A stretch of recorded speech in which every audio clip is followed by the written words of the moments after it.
শ্বশুরবাড়িতে এই দিনে বড় করে গণেশ পূজা করা হয়। যেহেতু এবার এই গণেশ পূজাতে আমি বাড়িতে ছিলাম, আর এই গণেশ পূজায় আমরা কিভাবে সারাদিন কি করেছি সেটাই আজ আপনাদের সাথে শেয়ার করব।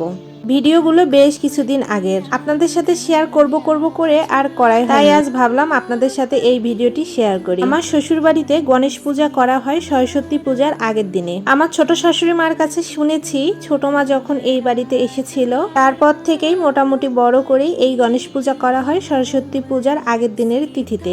আমার বিয়ের পর কোনো গণেশ পূজাতেই আমি বাড়িতে থাকতে পারিনি, তবে এবছর যেহেতু আমি জানুয়ারি মাসের দিকে বাড়িতে ছিলাম, আর জানুয়ারি মাসের দিকেই কিন্তু সরস্বতী পূজা হয়েছে, আর তার আগের দিন গণেশ পূজার তিথি পড়েছে। আসলে বাড়িতে সব ভিডিও তো ওইভাবে ক্লিপ নেওয়া হয় না, তবে যতটুকু পেরেছি আপনাদের সাথে শেয়ার করব বলেই কিন্তু এই ক্লিপগুলো নিয়ে রেখেছিলাম। সেদিন সকালবেলা ঘুম থেকে উঠে স্নান শেষ করে নিয়ে সকালে আগে মন্দিরের পূজা করে নিয়েছি, তারপর গণেশ পূজার সবকিছু গুছিয়ে নিচ্ছিলাম সবাই মিলে। এদিকে আমার শাশুড়ি মা রান্নাঘরে নিরামিষ রান্না বান্না করছিল, আর এইদিকে আমি যত কিছু পূজার সামগ্রী লাগে সবকিছু সাজিয়ে গুছিয়ে দিচ্ছিলাম ব্রাহ্মণকে।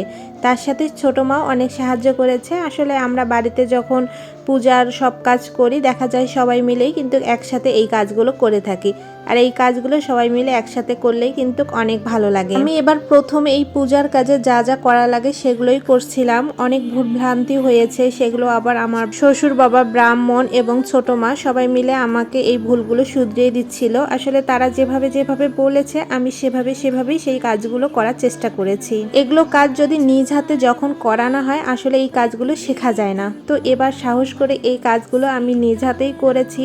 অনেকটাই শিখতে পেরেছি, অনেক ভুলভ্রান্তিও হয়েছে, এগুলো আবার শুধরেও নিয়েছি। ভগবান কৃপায় আস্তে আস্তে এই কাজগুলো আমি শিখে যাব একসময়। যেমন ধরুন, ঘট বসানোর জন্য এই ডাবের মধ্যে স্বস্তিক চিহ্ন আর 5টি সিঁদুরের ফোঁটা দেওয়া লাগে। আমি তো সেইভাবেই দিয়েছি, কিন্তু আসলে আমার ভুল হয়েছিল এই স্বস্তিক চিহ্ন দেওয়াটা। পরে ছোট মা বলল যে স্বস্তিক চিহ্নটা ভুল হয়েছে, ডাবটা আবার ভালো করে ধুয়ে এনে আবার সুন্দর মতো স্বস্তিক চিহ্ন দিয়ে দাও। এখন যে স্বস্তিক চিহ্নটা আপনারা দেখতে পাচ্ছেন আসলে এটা ভুল হয়েছে, পরে আবার আমি ঠিক করে এই স্বস্তিক চিহ্নটা দিয়ে দিয়েছি। এভাবে পূজার যা যা করা লাগে সবকিছু সুন্দর মতো গুছিয়ে দিয়েছি। তারপর ছোট বাবা চলে এসেছে মন্দিরে, ব্রাহ্মণ মশাই পূজা করতেছে, তারপর বাবাও পূজা করে নিল। আর এইদিকে ছোট মা সহ আমি এই 21 প্রদীপটা জ্বালিয়ে দিচ্ছিলাম গণেশ বাবার আরতি করার জন্য। মন্দিরের পূজা শেষ হয়ে যাওয়ার পর বাবা যজ্ঞে বসে গিয়েছে, এইদিকে ঠাকুর মশাই যজ্ঞ করতেছে, সাথে বাবা ছিল, আমরা সবাই ছিলাম এখানে। এভাবেই যজ্ঞ সম্পূর্ণ হলো। আমিও এর মাঝে ভিডিও ক্লিপ নিয়ে রেখেছি।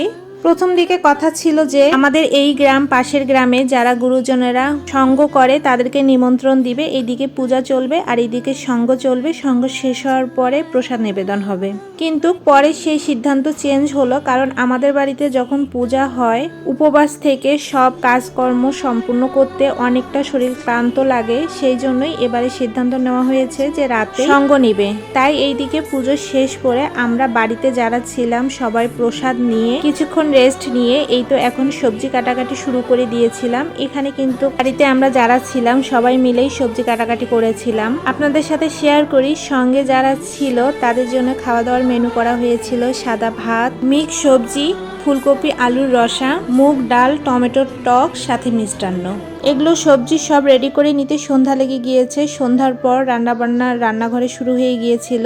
সন্ধ্যার পরে সঙ্গের নিমন্ত্রণের যারা ছিল সবাই চলে এসেছে। এইদিকে সুন্দর মতো আমি তুলসী তলায় আসন সাজিয়ে দিয়েছিলাম, বাবারা উপরে ছাইমানা লাগিয়ে দিয়েছিল। সঙ্গের লোকরা সঙ্গ শুরু করে দিয়েছে, আর সুন্দর মতো এই সঙ্গ সম্পূর্ণ হয়েছে। তারপর সবাই মিলে প্রসাদ নিচ্ছিল। তো এই হচ্ছে আজকের ভিডিও। আপনাদের কাছে কেমন লাগলো অবশ্যই সেটা কমেন্ট করে জানাবেন। অনেক দিনের ইচ্ছা ছিল আপনাদের সাথে এই ভিডিওটা শেয়ার করব, অবশেষে এই ভিডিওটা আপনাদের সাথে শেয়ার করতে পারলাম। সবাই ভালো থাকবেন, সুস্থ থাকবেন এবং আমাদের জন্য আশীর্বাদ করবেন। ধন্যবাদ।